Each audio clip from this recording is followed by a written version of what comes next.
खान साहब को सर पे मारा है, सर पे वो जिसके पास गिरफ्तार करने वाले कौन थे? गिरफ्तार करने वाले सारे रेंजर वो उठा करके यहाँ से लेके गए, उन्होंने सर पे मारा, सर पे मारा, उन चीज से मारा जो हार्ड होते हैं, दूसरे वाले नहीं थे, उनको व्हील चेयर फेंक दिया और उसको लात में मार दिया। मैं गिरा हूँ, मैं उसे मैं ऑलमोस्ट हाफ कॉन्शियस था, मेरे पास ये जो उसका है इसने मुझे उठाया, ये देखें, ये हाई कोर्ट का लड़का है, इसने मुझे कहा गौर साहब आप तो अनकॉन्शियस थे आप लोग, तो हमने उठा।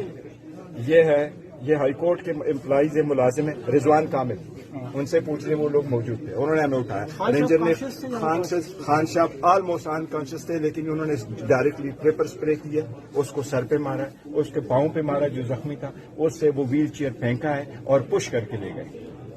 और हमें जिस वक्त ये लोग लेके जा रहे थे, हम बाकी जब पीछे रह गए, आप सिर्फ ये तस्वीरें देखें जो मेरे पास है, जिस वक्त ये एंटर हो रहे हैं उस तस्वीरें देखें, उनकी वीडियो देखें, उनके जो उन्होंने चीजें पाड़ी हैं अंदर और जो शीशे तोड़े वो सारे देखे। गौर साहब ये वाकई रेंजर्स वाले थे या कोई और थे? ये सारे रेंजर वाले थे, या जो भी यूनिफॉर्म उनका वही था, उनमें कोई बाहर का बंदा नहीं था, कोई पुलिस वाला नहीं था। जो खान साहब की सिक्योरिटी गार्ड है उसको मारा है, अली खान जो खान साहब के साथ हर वक्त होता है उस पर डायरेक्टली स्प्रे किया और मेरे ऊपर डायरेक्टली स्प्रे किया, क्योंकि हम 3 बंदे सिर्फ खान साहब के साथ थे, मैं, अली बुखारी और अली खान।